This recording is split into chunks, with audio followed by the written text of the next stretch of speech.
Oma Sadgamaya Tamasoma Jyotirgamaya Mrityorma Amritam Gamaya.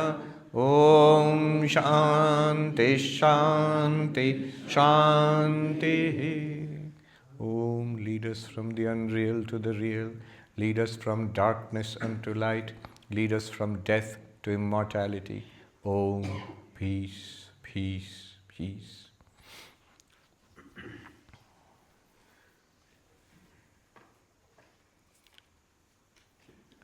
Okay. The question, last question was, please explain that fourth one. Who said that? Who asked the question? Yes. So, please explain that fourth one. The first one is the position of the materialist. In India, there were Charvakas. There are actually multiple schools of Charvakas, materialists, who said matter is the reality. If you speak of anything else, consciousness also, that's also a product of matter. And today also we have, majority are materialists. Nice little story of materialism, let me tell you. I was at this conference where I met a big leader of quantum computing. He is the head of Google's quantum computing, German gentleman, very nice. He said he had met recently Sir Roger Penrose, who got the Nobel Prize in physics a couple of years back. A very distinguished person in physics. So he said, Sir Roger, ultimately everything has to be grounded in matter, is it not? And that gentleman, Helmut, he told me, and Roger Penrose, smarty pants that he is, he said, but I do not know what matter is. He said, I am uncomfortable being called a materialist because I do not understand matter. Who is saying this? So that's another way of coming to Advaita. By pure physics. I mean, it's a long journey. After, as far as possible, investigate matter to its depths, you will end up with a paradox. He's on the roof right now. On the roof? No, on the roof. But then you will find at some point consciousness will enter. One book is there about putting ourselves back into the equation. George Muser, I think, the science journalist. He says, I've been attending physics conferences for the last 30 years and I've noticed something interesting. That more and more physicists are talking about consciousness, which is not supposed to be their area at all. But they can't do it at a level of fundamental reality. They cannot do without consciousness. It enters into the equation somehow. Anyway, but materialism, that's one. The second position is theism. God creates the universe. Consciousness creates matter.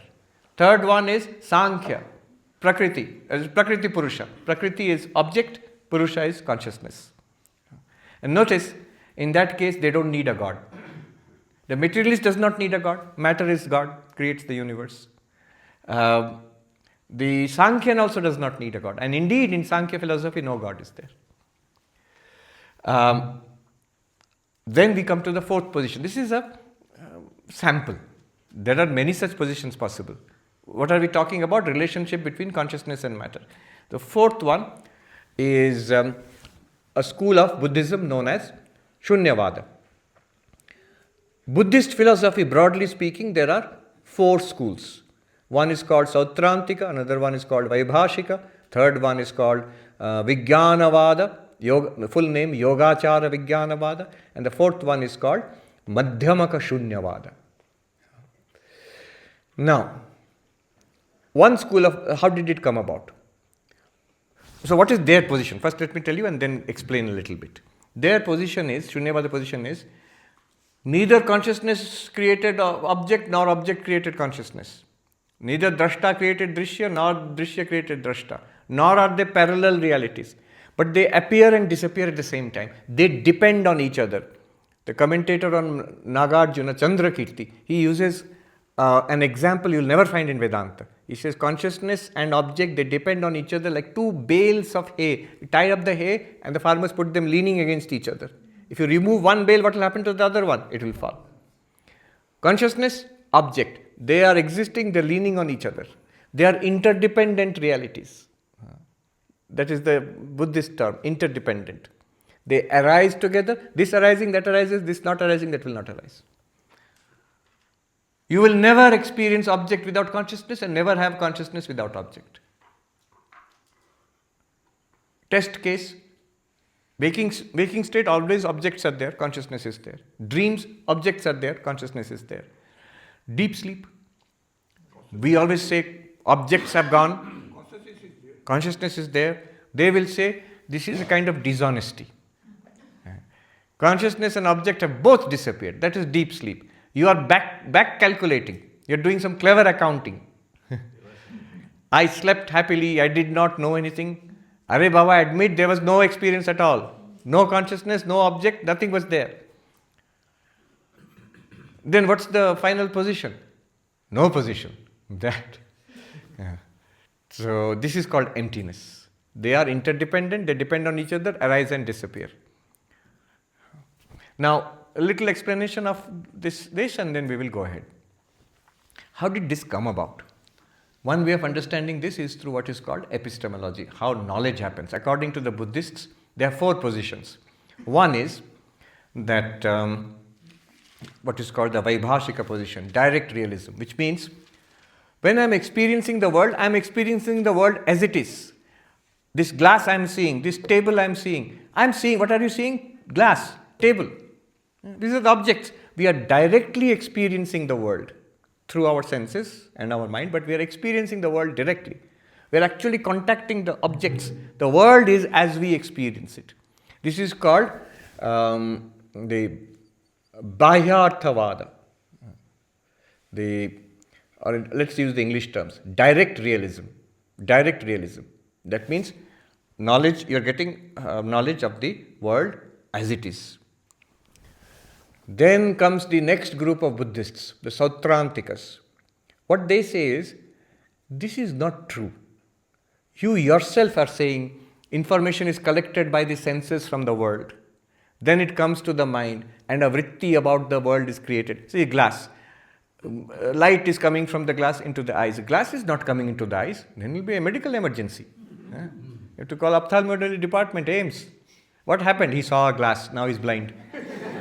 No, only light is coming from the glass. From the world, the eyes will pick up only reflected light, nothing else. The eyes are designed to receive only that. And then, by the time the glass reaches the eyes, it's only light.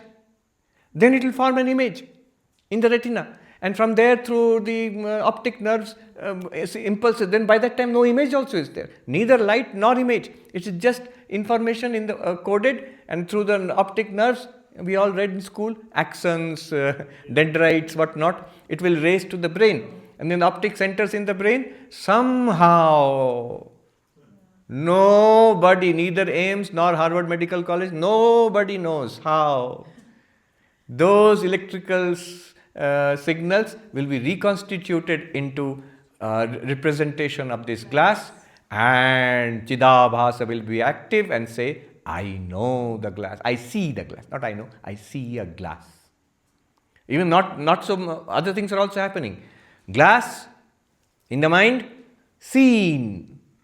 Glass is seen. Ego is there, ahankara. It will immediately, appropriating function, I see the glass. You fellow have no capacity at all to do anything. But everything is done for you. The world is there, light has done its function, eyes have done their function, nerves have done their function, brain has done its function, mind has done its function, Chidabhasa has done its function. Now this fellow ego comes and says, I am seeing the glass. So, this is what is happening. Therefore, the Sautrantikas say, what you are seeing is merely a representation of the glass. You are not directly contacting the glass. That seeing is going on in your mind. And the glass has been presented in your mind as a vritti. Whole world you are seeing, hearing, smelling, tasting, touching, it's going on in your brain only. They will say on your mind only.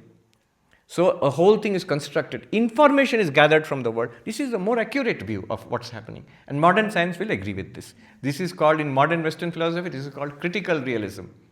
This direct realism, critical realism, recent terms.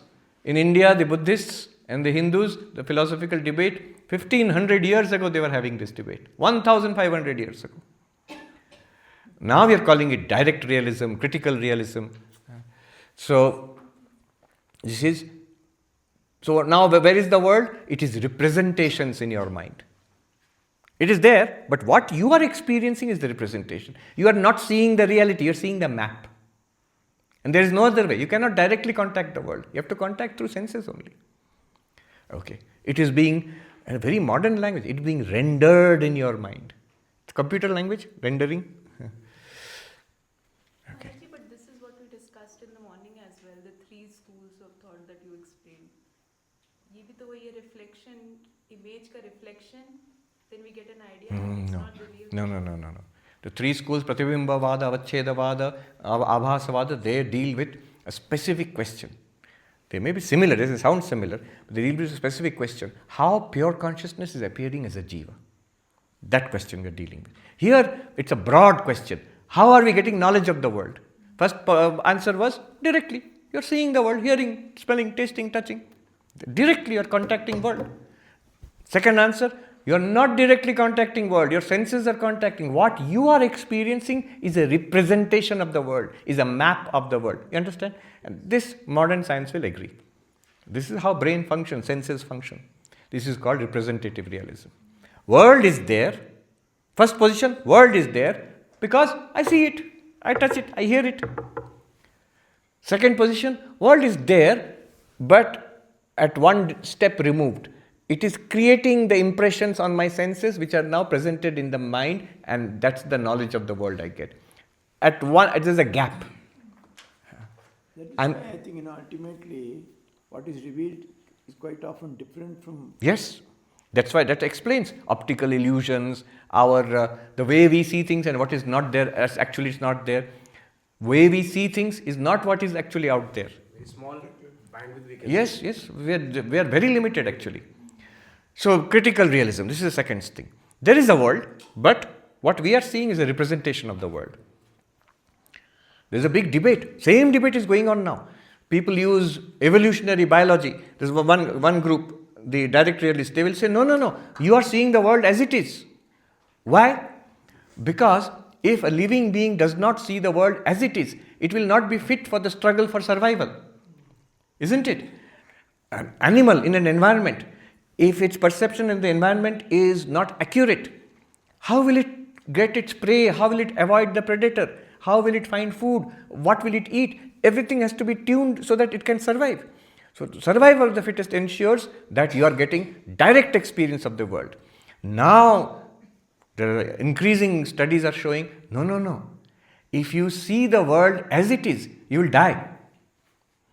Our nervous systems are evolved to present the world in a form best suited for your processing, and so you can manipulate it. The example I had this discussion with, there's a professor who puts forth this point of view. He is in UC Riverside, very well, Donald Hoffman. You'll see, I had a long discussion with him. There he puts forth this view. He says, computer which you are using, what is going on there at machine level? If you are asked to deal with it, will you ever be able to do any work? Nothing. You will not be able to do anything with it. At the level of zeros and ones, at the level of the chips, the electrical states, can you control it? No. Can you understand what's going on? No. Even at the level of zeros and ones? No. Even at the level of machine language? No. Even at the level of code? No. How are we understanding what's going on? It is put in a very high level format. I remember when it first came in, as the computers evolved, first Windows, they called it GUI, Guided User Interface. Graphic, not guided. Graphic user interface. Little icons and all. What are those icons? They are not there in the computer at all. They have nothing to do with what's going on in the computer. They are just a tool for enabling dumb human beings to interact with an extremely powerful machine. Those were computer engineers. I have a friend, brilliant computer engineer, one of the most brilliant people I know. And those days, when he would work on the computers, he would be disgusted with this graphic user interface because he can directly control the machine through his Linux operating system. So all engineers prefer that. We lay people, we prefer graphic user interface. Now, what is presented to us on the desktop is easy for us to access and handle. And that will interact with the operating system of the computer. And that will interact with the hardware of the computer. Similarly, Professor Donald Hoffman says, biology has designed us, it gives us representations of nature. If we dealt with raw nature, we would die. We would be unable to find foods or protect ourselves. No. Tremendous information is coming in from nature through our senses. They are filtered, processed, and a very highly super processed information is presented to you, the conscious being. Then only you are able to deal with body and with the world. If you actually had to do the muscular level, cellular level, organ level control of the body to raise a hand, will you be able to raise a hand? No. Okay. This is the second school. This is called critical realism. Then the third school comes, which is called Vijnanavada. In English, subjective idealism. They say all you can ever get are the images and the concepts and the representations in the mind. Right? That's all you can get. Internal experience. Why are you saying there is an external world? Why are you saying there is any world at all? Why not that only the mind with its contents in the mind? That's all. Like a dream. In a dream, when you see a world, it's not that there is a world and then it is coming in and being represented in the mind. No, the mind is generating a world. Waking also, let it be like that. Mind is generating a world. Why are you saying there is a world? What evidence you have to say there is a world? And there's a big debate. Dharmakirti says, Nilo tadhiyo abheda. The color blue and the experience of blue are indistinguishable. There is no color blue out there apart from the experience of blue which you are getting. So, this is idealism. No world out there. The world is only in consciousness. What is the only reality? Consciousness. What is the nature of the world? Empty. It is only consciousness appearing as the world. Subjective. Each mind is generating a world. Sometimes they are in sync, so we are all different minds. And they are changing, continuously changing. Not one unchanging consciousness. Continuously changing. Moment to moment flashes of consciousness. This is called Yogachara Vijnanavada. This is school of philosophy. Kshanika Vijnanavada is also part of it. This consciousness is not a constant consciousness. These are flashes of consciousness. Discrete, separate from each other. Why are you saying that? Look at your experience. There are flashes. One after another, quick succession. Where is this constant consciousness? Nothing. World is not, the representation of the world is not constant and your consciousness is also not constant. One more step. Along comes Shunyavada, emptiness school. And says, notice, this consciousness and its experience of the world, it arises and falls together. Without the representations, there is no experience of consciousness. Without consciousness, there is no experience of representations. You Vijnanavadis are trying to show as if consciousness is fundamental and it's generating the world. No, even consciousness is not fundamental. Both arise and fall together. So now see the journey we have covered. This one is called, there is no word for it in English. Shunyavada, they are empty. Western philosophy has nothing comparable to it. So it's just called emptiness. So we have gone from direct realism, Vaibhashika, to indirect or critical realism, Sautrantika, to subjective idealism, Vijnanavada, to emptiness, Shunyavada. So their idea is consciousness is not generated by object is not generated by consciousness. Vijnanavada would say object is generated by consciousness. But emptiness people say object is not generated by consciousness is not generated by object. The two arise and fall together. Very interesting philosophy, Shunyavada. The central figure is Nagarjuna, who lived in India 1800 years ago. It's a diversion, but let me just tell you.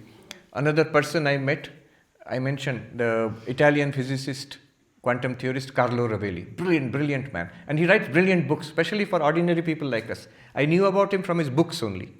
The most recent book which I read was Helgoland. And there he says, when he talks about his interpretation of quantum theory, which is called the relational interpretation of quantum theory, people kept telling him, have you read Nagarjuna? And he said, who is this Nagarjuna? Then he said, I thought, let me read. And he read, the book he read is a translation by Professor Garfield, who is my teacher of the emptiness school. So he writes in the book, I read that book and I was stunned to see, here is a Buddhist monk and philosopher who lived some 1800 years, so 1800 or more years ago in India. And the worldview he has got is exactly the same as what I am proposing through cutting edge quantum theory in 21st century. Not that he knew quantum theory. Through sheer philosophical analysis, the worldview he has come to, what is this world? Basic common thing is what Carlo Rovelli is saying, all these entities, they do not exist by themselves. Through quantum interactions, these entities appear. They are held up by a network of quantum interactions. What is quantum interaction? If you ask Swami, that is not my field. I will not. Only fools enter where angels fear to tread. So that you have to ask physics professor. He'll explain to you. So in this conference, we had to read many papers. One paper, first sentence itself, I couldn't understand. So I went to one scientist who works in IBM. He's a devotee. I said, what is it? He starts with the quantum entanglement of qubits. What is quantum entanglement of qubits? First sentence. He gives some introduction. What are you talking about? Then the scientist laughed and said, he is talking about quantum computing. So, this is Nagarjuna. He has his book, Moola Madhyamaka Karika. And he says, ultimate truth, if there is anything, is emptiness. Shunyata Sarvapriyananda. Philosophy, all philosophies are empty. Then some Nyaya philosopher, his main enemy, asks, then what about your philosophy of emptiness? That's also empty then? Nagarjuna said, if I had a philosophy, it would be empty. But since I don't have a philosophy, it's not empty. If Yadime asti pratigya, if I had something to prove, then he could show that my position is empty. But I have nothing to prove. All his approach is, whatever you try to say, I will show it is wrong. Then what do you say, Mr. Nagarjuna? I don't say anything. Shunyata sarvadrishtinam. Emptiness of all philosophies. He says all philosophies are absurd. If you examine it carefully, neutrally, you will find their contradictions. But originally Buddha had mentioned what? He says this is what the Buddha has said. Buddha was asked these philosophical questions. 14 questions, he is supposed to have remained silent. Did not answer. What is there something after death or not? After death, will the Buddha exist or not? Things like that. 14 questions. Great questions is great. Called the Tathagata's great silence. Why? Why was he silent? Nagarjuna asks, why was the Buddha silent? Was he dumb? Did not know the answers? No. As Siddhartha, he had learnt all the philosophies. And then later, as the ascetic Gautama, he had studied so much. He knew the answers. Why did he remain silent? Maybe because, another answer is, which is common answer, that kind of knowledge is not helpful to your spiritual progress. Buddha has given that answer. That is one answer. Third answer, Nagarjuna provides.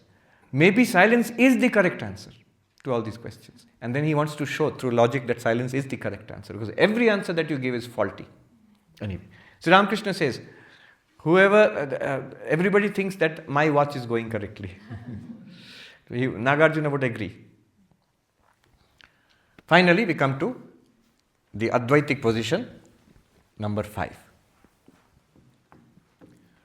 What is the Advaitic position? The object is an appearance in consciousness. Notice it's different from consciousness creating the object. The object is not different from consciousness. The object is an appearance in consciousness. Put it in our language, Drashta and Drishya. What is the relationship between Drashta and Drishya? Now you will say, they are separate. You have told us all this time from the beginning till now you are telling us Drashta and Dṛg-Dṛśya-Viveka, separation. That is the name of the book. Can't you see, Swami?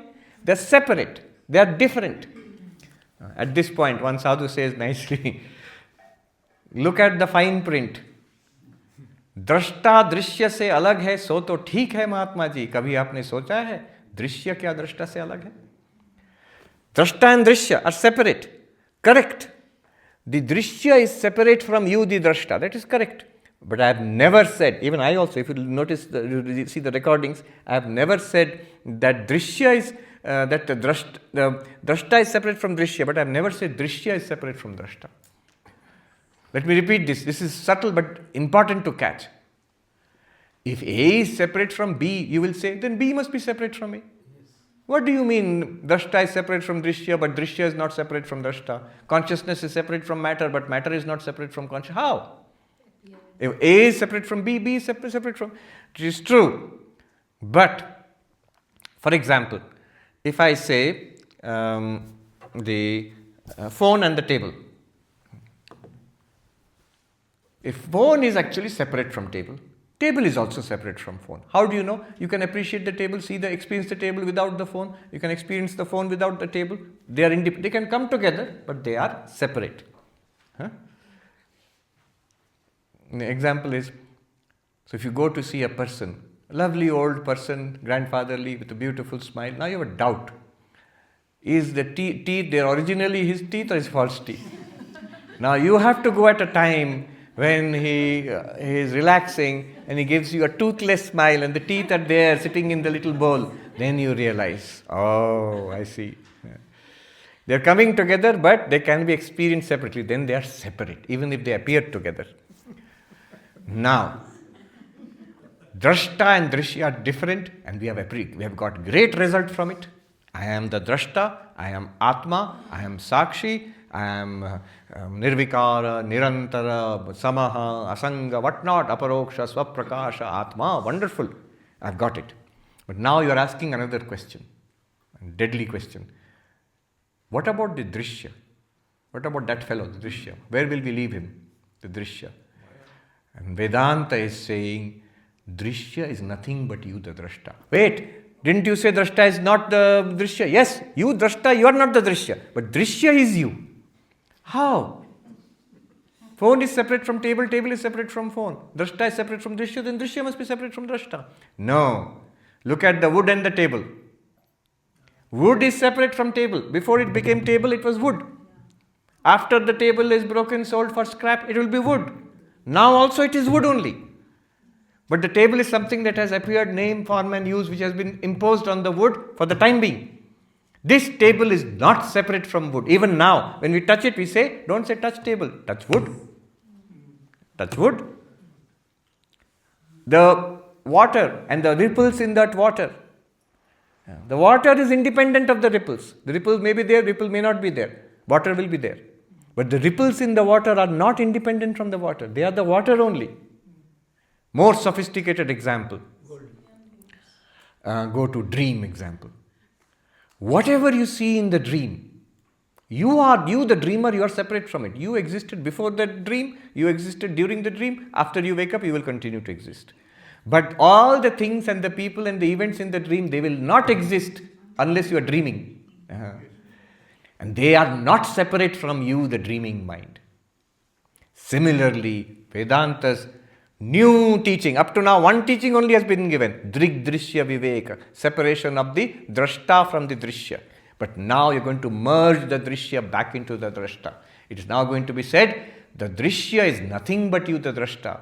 Object is nothing but consciousness appearing to itself. The universe is nothing but consciousness appearing to itself. Now let us read.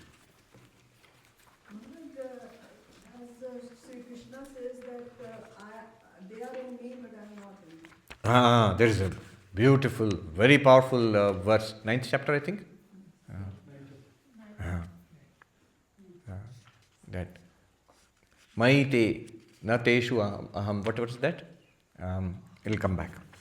But let's read the verse. That is exactly what he is teaching. I pervade all these beings. Pashyame yogameshwaram, he says, that I am in them, they are in me. But look at the magic of my Maya, that they are actually not in me. Sab jagah. Vishwam darpana drishyamana nagari tulyam nijantargatam. Says, the universe is like a city seen in a lake. So it is seen in a mirror. So it is seen in a mirror. Consciousness is the mirror in which the universe appears. In fact, this is the Vivartavad which... Yes, Vivartavada will come. This is Vivartavada. Now Vivartavada is coming. You are now at this point. So this is the next movement. You have pulled the water out of the well. Now we are going to spread the water across the field. Number 13. Shakti dvayam himayaya. Shakti dvayam himayaya. Vikshepavrita rupakam. Vikshepavrita rupakam. Vikshepa shaktir lingadi. Vikshepa shaktir lingadi. Brahmandantam jagat srijet. Brahmandantam jagat srijet. Two powers undoubtedly are predicated of Maya. Already he's introduced Maya. We are talking about it. Maya has appeared now. Now he's already talking about the power of Maya. Projecting and veiling. The projecting power creates everything from subtle body to the gross universe. Shakti dvayam hi mayaya. Maya, the power of consciousness. Herein lies tremendous polemics. Is Maya something separate from consciousness? Is it one with consciousness? Is it both one and separate?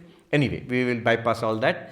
Short book. So Maya has, what is Maya? It's a power of consciousness. What is the power of Maya? Two powers.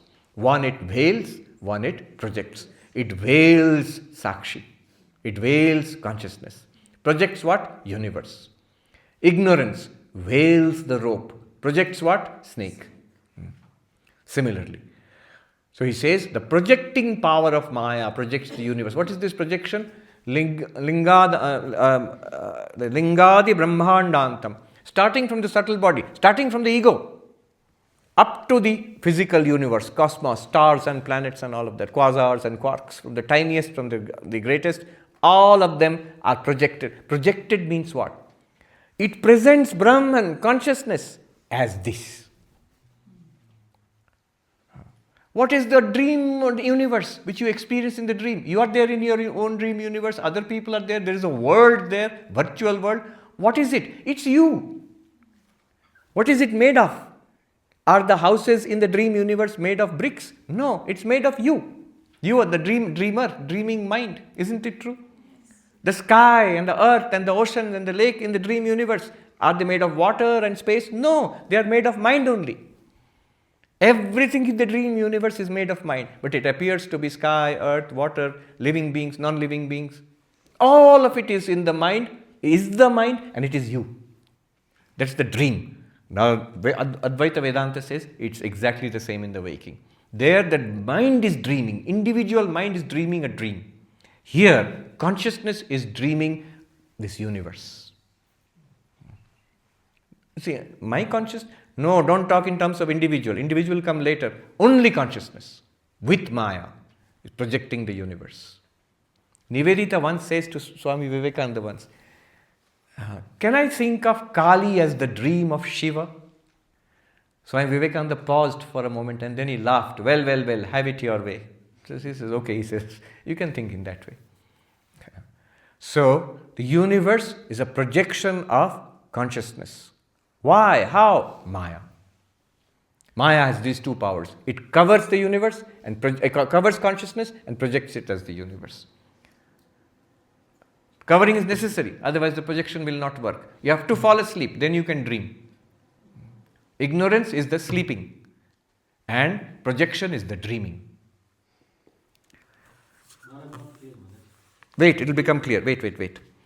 So he says, Maya, the projecting power of Maya, which is called Vikshepa Shakti.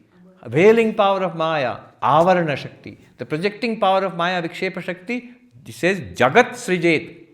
Projects the universe. Creates is not a good word, projects the universe. But what do you mean projects the universe? What exactly is happening? He will tell now. That Vivartavada which you said, who said this? That will come now. Number 14. Srishtir Nama Brahma Rupe Srishtir Nama Brahma Rupe Satchidananda Vastuni Satchidananda Vastuni Abdhau Fenadivat Sarva abdhau fenadivat sarva nama rupa prasarana. The manifesting of all names and forms in the entity which is existence, consciousness, bliss, and which is the same as Brahman, like the foam, etc. in the ocean, is known as creation. What does it mean? What does creation mean? What does projection mean? Here the word Srishti means projection. Actually, creation is not quite the right word. But what is this projection also? What do you mean? He says, in consciousness, in the Sakshi, but in terms of the cosmos, that same Sakshi will be called Brahman. And in this Brahman, a network of names and forms appears. That is the projection of the universe. Space, air, fire, water, earth, or our modern periodic table, whatever, from Big Bang onwards, all the elementary particles appear, and then they evolve later into the periodic table which we are familiar with. So this is a series of names and forms, like a movie projection. After all, how does a movie come into being? It is just a screen. Then a network of colors and shapes are projected onto it. Then you see pictures and action and people and places and objects and drama, everything is going on there. The whole story develops. Through and through, it is just the screen. Even modern screen, you don't have to project from outside, it will project from inside itself. Similarly, Srishti Nama Brahma Rupe. Srishti Nama, Srishti is verily Brahma Rupe, in Brahman. What is this Brahman? Satchidananda Vasturi, in the reality called Sat Chit Ananda. What is this Satchidananda? Suddenly, it's kahan se tapak pade? This Satchidananda, nothing other than the Sakshi which we found. Same one. You, the Sakshi. Now you will see the glory of your Sakshi. You thought already we had found the glory of ourselves. Nirantara, Nirvikara, Asanga, Sama, this Swaprakasha, Aparoksha, Abhyaya. We had already found the glory of the Sakshi. No, your glory is much greater than that. You are the universe. The universe is you. The universe is indistinguishable from you. You are not. See, what happens in Dṛg-Dṛśya-Viveka is, we are left with the intuition, yes, I am Sakshi, but I am a Sakshi in this body-mind. Because we started here and went inwards. So we feel like I am the witness of this body-mind. Here are many bodies and minds. I can see the bodies and I can infer in that there are other minds. And in those minds also similarly Sakshi must be there. Are the Sakshis one or many? And what are these bodies and minds? What is this world? Now he's answering. Sakshi is one only. And in that limitless Sakshi, through a projection of names and forms, Avachedavada, same limitless Akasha now appears as many Akashas. And in different shapes, square, rectangle, and whatever type of shape you project, you see the Akasha through that, Akasha will appear like that. Network of names and forms. On the sky, you put a network of windows. Actually, you are not putting a network of windows on the sky. You are seeing the sky through a network of windows. So, you generate a network of names and forms, and the same Brahman will now appear to you as existing as human beings, animals, plants, particles, matter, space, energy, time.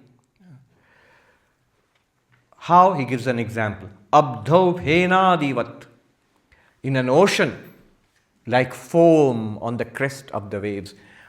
Now, I don't mean anything by it, but immediately when I first read this, cosmology, they're saying this universe, physical universe, is like quantum foam on an ocean of dark matter, some kind of language they use, but almost the same language.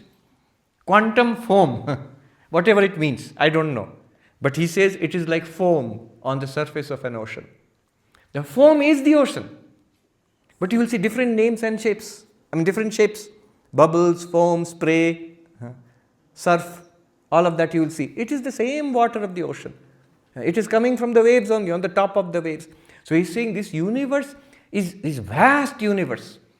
This vast and huge and real, solid, industrial grade reality is like foam on the surface of the ocean. What is the ocean? You, Sakshi. But that Sakshi will now get a new name. Brahman.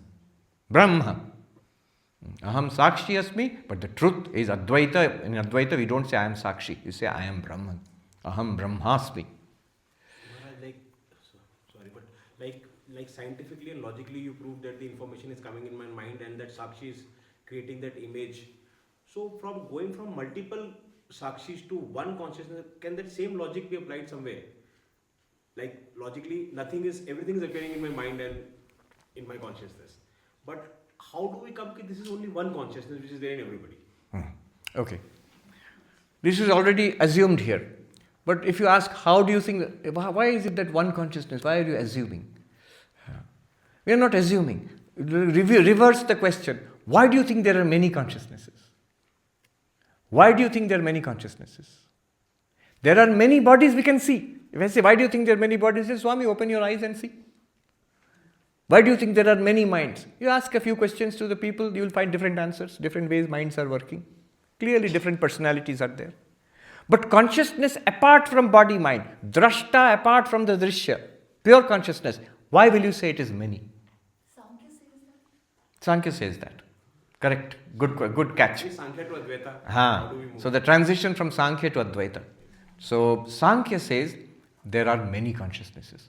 Advaita says there is one. On what basis? Krishna says in the Bhagavad Gita, Kshetragyam chapi mam vidhi sarva kshetreshu bharata. In all these fields, there is only one knower of the field. In all, field means body-mind. In all body-minds, there is only one consciousness, one knower, one illuminer of the field, which is I, Krishna says. So there he answers two questions. How many knowers of the field are there? How many sakshi? How many drashta? He says one. It cannot be so many infinities. That will come to later. We are not approaching through that. That's the answer which Vivekananda prefers. But first, Sankhya versus Advaita, this question. Sankhya to Advaita. Now, when I say that there is only one consciousness in all beings, Krishna has said it. Yes, but logically, how will you prove it? Krishna may have said it. Then Sankhya, we ask the Sankhyan, why do you think there are many consciousnesses? Sankhyan says, it cannot be one consciousness. If it's one consciousness, then if one is born, all will be born. One dies, everybody will die. But the answer is very simple. Birth and death pertain to the body, not to consciousness. It is quite possible that one body is born, another body is dying. In both cases, consciousness is the same and witness. Witness to the birth of the body here, the same consciousness. Witness to the death of the body there. Same consciousness. Quite possible. No, that is body. But Sankhya will say that it cannot be the same mind. You see, our minds are having different experiences. If consciousness were one, it would have the same experience. How? Sankhya says, for example, if one is awake, everyone will be awake. If one is sleeping, all will fall asleep. Very dangerous in Vedanta class. If somebody is sleeping, others will also fall asleep. But again, Vedanta will say, no, you are making, that is an experience of the mind. Didn't we just see? How is waking, dreaming, sleeping explained? Ahankara vikasardham. It is the manifestation or working of the ego or the mind. Fully active mind, waking. Inactive mind, sleeping. Partly active mind, dreaming. Right? So in one case, one mind may be dreaming, one mind may be sleeping, one mind may be awake. Consciousness illumines the waking, dreaming, sleeping minds, each in its own place. In one mind, the experience will be of waking. In another mind, the experience will be of dreaming. In another mind, the experience will be of sleeping. That does not mean consciousness is different.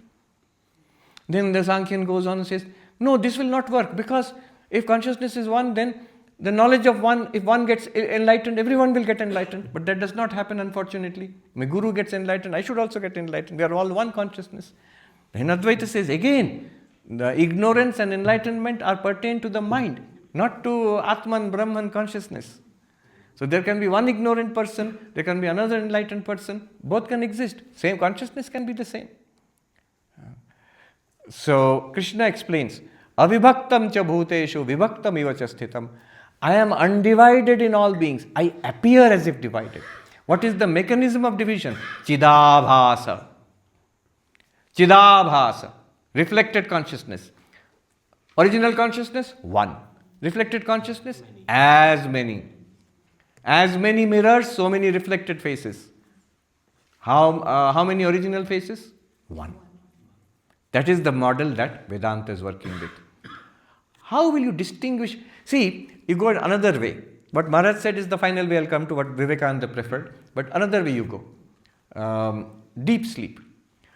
Our bodies are different, clearly. Our minds are different. We have different personalities, different histories. We are different persons. When we fall asleep, our dreams are also different. But when we go into deep sleep, our experiences are exactly the same. The deep sleep of each of us is exactly the feeling of it. Blankness is blankness. A uniform blankness will be uniform blankness. Every being in the world, including non-human beings, all have exactly the same experience in deep sleep. Now, if deep sleep is uniform for all of us, deep sleep experience is uniform for all of us, what to say of the witness of that deep sleep? Consciousness, it must be one. Okay. There, why will you talk about division? Acha. Finally, what Maharaj said, Swami Vivekananda, where he talks about Sankhya and Vedanta. There the Sankhya says, Purusha, consciousness, infinite. But Bahupurushavada, many consciousnesses are there. Swami Vivekananda says, Vedanta's answer to that is, your understanding of infinity is faulty, O Sankhya. How many infinities can there be? We will see, I've learned maths, we'll see multiple, infinite infinities are there. In number system we can see. We learned rational number system, real number system, between any two real numbers, there are infinite number of other numbers. How many infinities can be? Infinite infinities, but that is not real infinity in the philosophical sense. Infinity in philosophical sense, ananta, cannot leave anything outside it. Mathematical infinity is one kind of infinity, everything else is outside it. But real infinity means that which is limitless. If there is anything other than that infinity, it will be a limit to that infinity. There is something which it is not. If x is infinite, there cannot be any not x. Anything outside x will be a limit to x. Then how is x infinite? So truly infinite, philosophical infinite, no, I don't mean mathematical infinity. Philosophical infinite can be only one. If there is one more thing, let it be not infinite, let it be limited also, then immediately this infinite will not be infinite anymore. It is infinite minus that thing which is outside its limit. So real infinity cannot exclude anything at all. Everything has to be one with that real infinity, otherwise you cannot have infinity. Infinity and non-duality are the same. Think about it, non-dual, not two. It's also there is no need or use for different Sakshis also. One Sakshi can completely do. That's what we just discovered, yes. Sakshi can answer every question. So why are you saying all the things which you needed separate Sakshi for, we saw that can be solved by mind, body. Why do you need a new Sakshi? But infinity, a second infinity is a contradiction in terms, your definition of infinity is faulty. Truly speaking, philosophically speaking, infinity must be only one. Hold on to the question, let me finish this, we have almost run out of time. So, the Sankhya answer, Advaitic answer to the Sankhyan is, if consciousness is truly infinite, then consciousness has to be one only. If there is another consciousness, and you are saying multiple consciousness, each one infinite. No, it cannot be. So then, Atma, Purusha, Sakshi must be only one. This one limitless, another name for infinity. Purnam, one name for infinity. Anantam, one name for infinity. Advayam, another name for infinity. Same thing. And that one consciousness, another name for it is Brahma. Now let me make a comment on the word Satchidananda Vastu. Again we are saying, Dekh lo Vastu kaisi hai. Now we are discovering infinite glory of Brahman. We are discovering the infinite glory of Brahman. Till now we had discovered, we thought, I am talking about my glorious pure consciousness, Drashta. But now I realize we are all one Drashta, all of us. And the Drishya is also I only. Sarva bhuteshu chatmanam, sarva bhutani chatmani. In all beings, one Drashta is there. And in that Drashta, all beings are there. Or there means appearing. Now, just focus on the term Satchidananda Vastu. One comment on that, how grand that term is, then we will conclude for today. Sat means existence. Chit means consciousness. Ananda means bliss. Sat, Chit, Ananda. This is how Vedanta formulates the ultimate reality. Till now we have been using words like consciousness, drashta, witness, but now we will switch. We will use the prestigious standard term for ultimate reality in Vedanta, Brahman. Brahma. Not Brahma. Here in Gangotri, once I was sitting down for sadhu bhandara with other sadhus for our noon prasad. One sadhu sat, so that was the time I used to get acquainted with many kinds of monks. One sadhu sat next to me, traditional wandering monk. I said, my name is Sarvapriyananda, and what is your name? Brahmdev. I said, you mean Brahmadev, yani Brahmadev, right? Vahi, Brahmadev. Pronunciation problem. He means Brahma, but he keeps pronouncing it as Brahma. But meaning is utterly opposite. Brahma means error. I am the lord of error. Or Brahmadev, I am the big error. Of course, lord of error is also correct, because it's lord of Maya, then it will be all right. But Brahmadev, he means Brahmadev, not Brahmadev. So Brahman. What is this Brahman? Sat Chit Ananda. Swami Vivekananda says, not that it exists, it's existence itself. Not that it knows, it is knowledge itself. Not that it is happy or joyful, it is bliss or joy itself. What is this joy itself, knowledge itself, existence itself? See how grand this conception is. The three greatest questions on which the three branches of philosophy are based. The highest and final of the sciences is philosophy.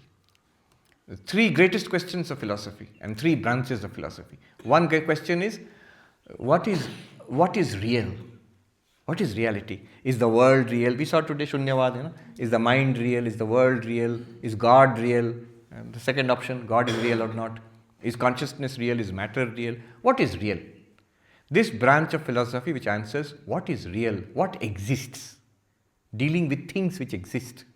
This is called metaphysics. Now new name, ontology. Ontos means existence. Ontology. So the big question there is, what is real? Then second question, once you make claims like mind is real, world is not real, God is there or God is not there, heaven is not there, question will immediately arise, how did you know? You are saying many big things, how did you know? Justify your claims. This is called epistemology, the study of knowledge. It will immediately follow ontology. So you will follow, or sometimes technically it should precede. So you must first make sure what are your sources of knowledge. Then using those sources of knowledge, you can say what are the things you know. But anyway, epistemology is second question. What is the question? How do you know anything? How is knowledge possible? Third question, meaning, value, goodness. What is the point of it all? What can we expect in life? What is the aim of life? What is right and what is wrong? All of these are one thing behind it all, study of value. Meaning, purpose, value, beauty, morality, ethics, all of these various branches have been combined into a new term has come, axiology, study of values. Many philosophers also don't use this term. So now this is broadly all of philosophy. Many subsidiary branches are there. Ontology, epistemology, axiology. Now look at Vedanta's answers. What is real? What exists? Sat, existence, being, astitva, isness. How is knowledge possible? Any knowledge. Chit, consciousness. And what's the ultimate purpose, point of it all? Ananda, bliss. You may dispute these answers, but look at the straight and bold and wonderful answers from Vedanta. How positive, how grand, how high and noble. Ultimate reality is existence itself, astitva. What existence? All. Notice one thing, we are surrounded by an ocean of existence. Body exists, I exist, whatever I am, I exist surely. Body exists, chair exists, otherwise I will be sitting on the carpet. Carpet exists, hall exists, ashram exists, mountain exists, sky exists, space exists. Isness, everywhere, is. Sat. And then all knowledge is mediated, illumined, experienced because of consciousness. I am aware, Sakshi. Seeing, hearing, smelling, tasting. Kena Upanishad starts with that question. How do I think these thoughts? How do I see? How do the eyes see? How do the ears hear? How does the tongue speak? How does the mind think? My experience of life, all knowledge, how is it possible? Answer is consciousness. Answer there, of course, is eye of the eye, ear of the ear, mind of the mind. Consciousness. Answer is consciousness. The name for that, but pure consciousness. See, when it said existence, it means existence itself, as Vivekananda said, not the table or not existing things, glass or the human being, not that. Ultimate reality is their very existence itself. Similarly, consciousness itself. Not one conscious experience. I felt happy, I felt painful, I remembered something, I meditated. Those are conscious experiences. But consciousness itself, what do you mean by consciousness itself? We all know what we mean. Dṛg. First shloka, we learned that only. What we arrived at in the first shloka, that result is consciousness itself. That is Chit. And Ananda. Ananda is not one happy feeling, not one exciting experience. It is that which gives value, joy, bliss to everything in life. Whatever we find worthwhile, whatever we are chasing, it could be money, it could be art, it could be power, it could be goodness, morality, it could be God realization. Wherever we find value, that joy, bliss, that is coming from this Ananda. So this is the grand answer of Vedanta to these three greatest questions. All of philosophy is answered in the word Brahman.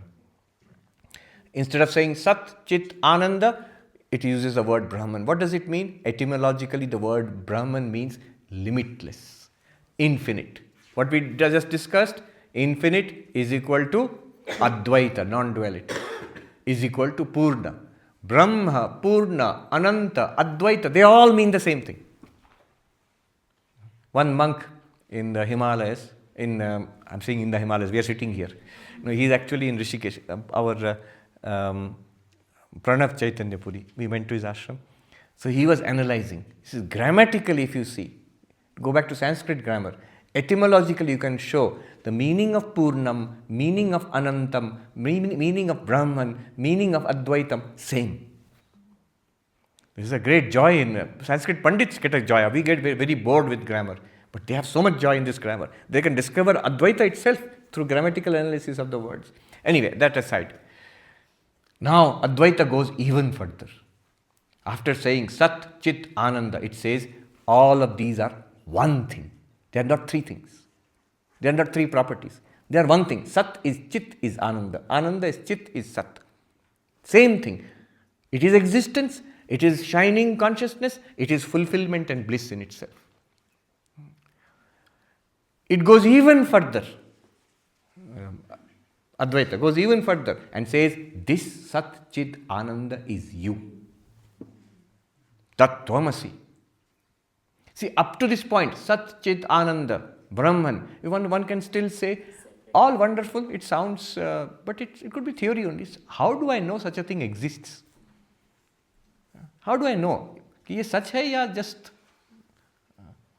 Mahatma ji have no time, no work, lot of time on their hands. Little chillum of ganja they smoke and then Sat Chit Ananda there. How do I know such a thing exists? They are saying, this Sat Chit Ananda is you. Now can you doubt? How do I know I exist? Nobody has such a doubt. Nobody has such a doubt. But infinite existence, infinite consciousness, infinite bliss, I, great gap, how am I? I know I exist surely. Then you have to go through Dṛg-Dṛśya-Viveka and discover who I am. Then you discover I am Drashta, Sakshi. That Sakshi, can it be Satchidananda? Yes. That Sakshi is equal to Satchidananda. That Sakshi is existence. That Sakshi is... Why is it existence? Because if you throw a network of names and forms on the Sakshi, it will become the universe. That Sakshi by itself is Chit, which makes possible all experiences. And if you take it, if you look at the infinitude of that Sakshi, limitlessness, that itself is Ananda. The very limitlessness of your own existence is Ananda. Limitation is sorrow. Limitlessness is joy. Upanishad is saying, Yo nalpe sukham asti, yo vai bhuma tat sukham. There is no happiness in the limited existence. The existence which is born and it dies, there is no happiness there. The knowledge which comes and goes, there is no happiness there. The joy which appears and disappears, there is no happiness there. But in limitless existence, no birth, no death, immortality, there is joy. In limitless consciousness, no darkness there, there is joy. This limitless joy is called Ananda. One sadhu said, तो देखो महात्मा जी क्या हुआ, कहीं कोई मृत्यु नहीं, कहीं कोई जड़ता नहीं, कहीं कोई दुख नहीं. ये क्या है? ये आप हैं. ये आप हैं. You are this. And this is being demonstrated. First of all, he made us ready by demonstrating you are Sakshi, consciousness, Drashta. Then he brings in Satchidanand and see the two are one. Yes. Tomorrow, 5:30. That we will not go into. You can be seen as Dṛg-Dṛśya-Viveka also. Both ways. Yes. Without taking away from the extraordinary vision of... Yes, grand vision. Don't spoil it. I do want to ask a pedagogical question. I feel somehow that, and picking up on the earlier comment, that there is a little bit of a pedagogical sleight of hand between 11 and what follows, which is after having established through a rigorous phenomenological process that you are Sakshi, then it does this grand Jump. statement. Yeah. How, I mean, it almost feels like there are two verses missing. Yeah. Yes. So, what he is saying is good. If followed carefully, you will notice this. You will feel up to now, there was rigor, step by step, meticulous. I am not the body, not the mind. Rupam, Drishyam, Lochanam, Drik, step by step, and I am the witness consciousness. Now suddenly you are saying the universe is you. This witness consciousness is the universe, is appearing as the universe. Little bit of a jump here, little relaxed standards of rigor. As Arindam Chakravarti's language, pro-effort, phenomenological inquiry. So the logical side seems to have, even the phenomenological side seems to have slipped a little bit. Yeah, this is why people, they say, it is not very difficult to see yourself as Drashta, as the Sakshi. The exploration that we did on the first day in the afternoon, this Nirvikara, Nirantara, all of those things you will, if you follow carefully, you will at least nod your assent. It's possible. I can see why you are saying that. But that is not the complete exploration. There was some more which goes into Sarvapriyananda, all-pervading, the ground of the universe. That part I did not do. It would have got stuck logically there. So, here comes the teaching. It's difficult, no doubt. That's why people stop. If you stop with what we did till verse number 11 or so, it is Sankhya. It is straight away Sankhya. Prakriti Purusha, separate. You are not the universe. Sankhya will say, you are pure consciousness, be happy with that. Why do you have to complain? You are free. Why are you bothering with the Drishya? Please let it's Prakriti's department, it's department of Maya. Let Maya handle it. Why are you trying to absorb it, appropriate it? So here is the teaching. That's why it's difficult. First of all, I admit it's difficult. It is not easily, you can't make the easy transition from consciousness of one unit to being all. This is where the teaching comes in. Anant banne ki jidd mat karo, Mahatma ji. You have realized your pure consciousness? At least I've understood, yes. Now don't try to force yourself to be limitless, the infinite Advaitic Brahman. Rather, if you have any doubt that you are not Brahman, ask, where are you getting stuck? What we must do is try to remove the error. According to Advaita, it's an error to think I am not Brahman. Ya abrahmatva ka brahm. That I am a limited consciousness. This error, you attack that. Instead of forcing yourself to be Brahman, anant banne ki jidd. If you try to force yourself to be Brahman, it will be an objective Brahman. It will be a delusion of the mind. It will be a speculation of the mind. So, find out, why do I say that I am not the Sakshi of the entire universe? Why? You will find there is no real, it's a hesitation. We are too small to claim such a big thing. If I say God is the Sakshi of the universe, hold on. The God is the Sakshi of the universe. So, ठीक है, अंतर्यामी भगवान हो सकते हैं, उनकी महिमा है. You are the Sakshi of the universe. No. Every doubt you put forward, I can cut down. Still we hesitate to say. Take the model of the dream model. You are truly one being in the dream, experiencing the dream as subject-object, but also stepping back into the dreamer. You are the ground of the entire dream. Not only that person in the dream, the whole world of the dream is appearing in you. Take that model and apply it here. Instead of dreamer's mind, here you apply consciousness, Sakshi. Instead of dream world, here you apply universe. And then see. So if you began... Wait, let me finish this. So this is the answer.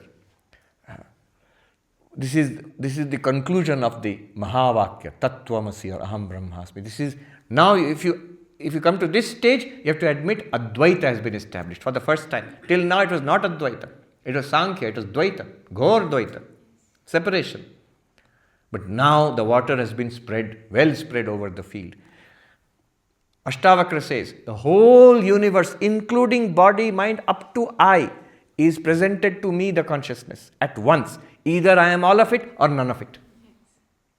Either I am all of it or none of it. Swami Virajanji says, same thing, is quoting from Ashtavakra, I think. Either I am all of it or none of it.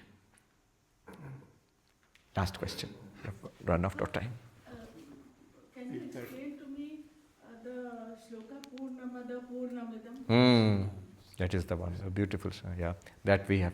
You will require one whole retreat. No, really. Daily.